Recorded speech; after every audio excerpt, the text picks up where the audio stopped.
अवधूत चिंतन श्री गुरुदेव दत्त. श्री स्वामी समर्थ सर्वांना. नमस्कार मंडळी. तर आज आपण जाणून घेणार आहोत मकर संक्रांती 2026 ची माहिती. तर मकर संक्रांतीच्या दिवशी भगवान सूर्य मकर राशीत प्रवेश करतात आणि आपले पुत्र शनी महाराज यांना ते भेटायला जातात, अशी आख्यायिका आहे. तर मकर संक्रांतीपासून उत्तरायण सुरू होतं, म्हणजेच काय तर देवांचा दिवस सुरू होतो. या मकर संक्रांतीच्या दिवसापासून सूर्याचं उत्तरायण सुरू होतं आणि याच उत्तरायणाचा काळ अतिशय शुभ असा मानला जातो. तर आपल्या जीवनातील अंधकार नष्ट करणारा असा हा दिवस आहे. त्यामुळेच मकर संक्रांतीच्या पुण्य काळात जप, तप, दान हे अवश्य आपण केली पाहिजेत. तर यंदाची 2026 मध्ये येणारी मकर संक्रांती कधी येणार आहे, तर मकर संक्रांतीचे वाहन काय आहे, मकर संक्रांती कशावर बसून येणार आहे, मकर संक्रांती कोणत्या रंगावर आली आहे आणि कोणत्या दिशेत जात आहे, पुण्यकाळ कोणता, मकर संक्रांतीचे संपूर्ण फल, नक्षत्र कोणते, या दिवशी कोणते दान करावे, ही सगळी माहिती आपण आजच्या या व्हिडिओमध्ये जाणून घेणार आहोत. तर बघा, आपल्या हिंदू धर्मामध्ये मकर संक्रांतीला फार महत्व आहे. जेव्हा सूर्य मकर राशीत प्रवेश करतो त्या शुभ योगालाच मकर संक्रांत असं आपण म्हणतो. तर मकर संक्रांत हा सण आपण अगदी आनंदाने साजरा करतो.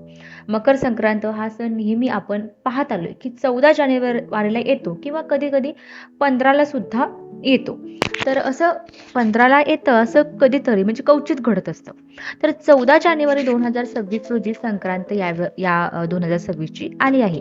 खूप दिवसानंतर असा योग आला आहे की याच दिवशी षष्टीला एकादशी देखील आहे आणि ती अतिशय शुभ अशी ही तिथी आहे.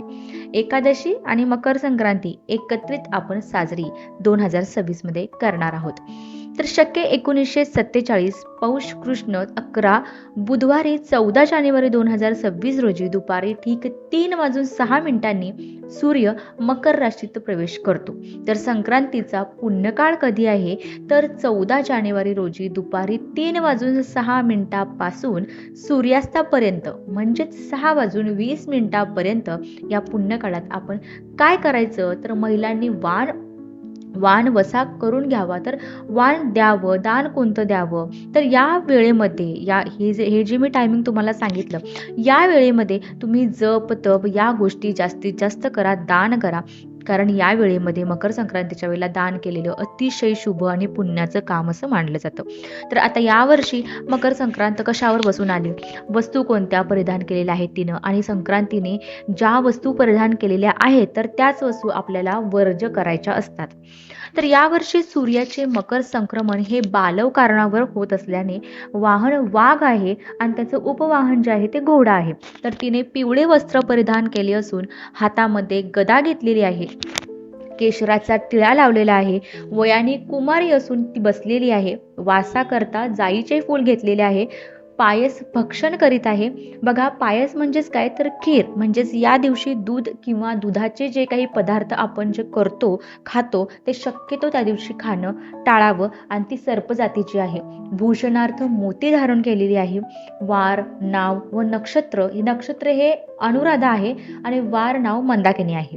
तर ती जी आहे ती पूर्वेकडून पश्चिमेत जात आहे व वायव्य दिशेस ती पाहत आहे.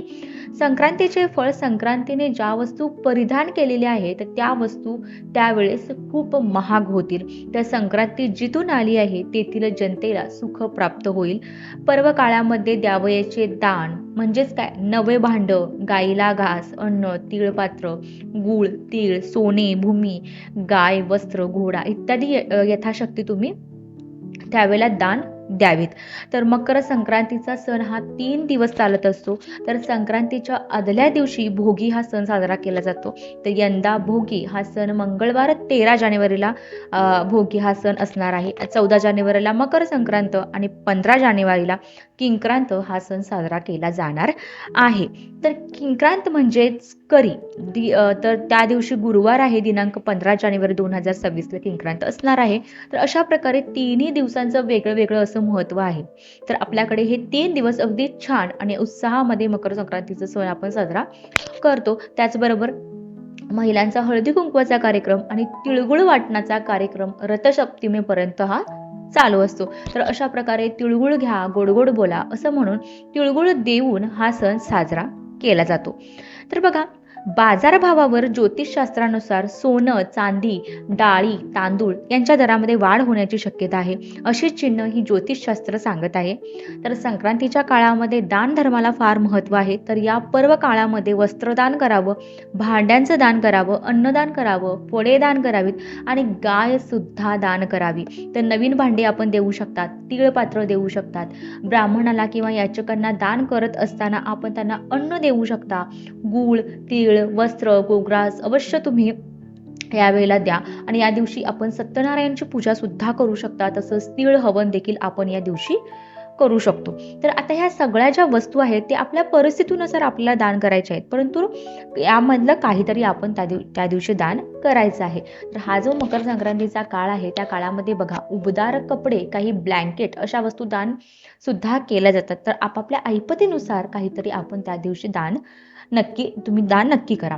तसेच मकर संक्रांतीच्या काळामध्ये बघा, दात घासणे, वृक्ष गवत तोडणे, गाई म्हशींची धार काढणे, तसेच बोलताना कठोर शब्द यावेळेला अजिबात वापरायचे नाहीत. विचार करून बोला, तामसिक पदार्थ खाऊ नका, ब्रह्मचर्य पाळा आणि या सगळ्या गोष्टी तुम्हाला वर्ज्य करायचे आहेत. आता मकर संक्रांतीच्या काळात पवित्र नद्यामध्ये स्नान करण्याला फार असे महत्त्व आहे आणि सगळ्यात महत्त्वाचं म्हणजे मकर संक्रांतीच्या काळामध्ये सूर्य हा धनु राशीतून मकर राशीत प्रवेश करतो, ज्याला सूर्याचं उत्तरायण असं सुरू झालं असंही म्हणतात. आणि या काळामध्ये दिवस मोठा होतो आणि रात्र लहान असते. तर दानधर्मासाठी हा काळ अतिशय शुभ असा मानला जातो. बघा, मकर संक्रांत ही संक्रांतीच्या दिवसापासून ते रथसप्तमीपर्यंत साजरी केली जाते. तर संक्रांतीने ज्या वस्तू परिधान केलेल्या आहेत त्या वस्तू आपण शक्यतो वर्ज्य करायच्या असतात. आणि यावर्षी संक्रांतीने पिवळं वस्त्र परिधान केलेलं आहे, त्यामुळे पिवळी साडी ही प्रत्येक सुवासिनी महिलेने ही साडी वर्ज्य करायची, म्हणजे ती घालायचीच नाही आपल्याला. पिवळ्या बांगड्या किंवा पिवळ्या फुलांचा गजरा सुद्धा आपल्याला अजिबात घालायचा नाही.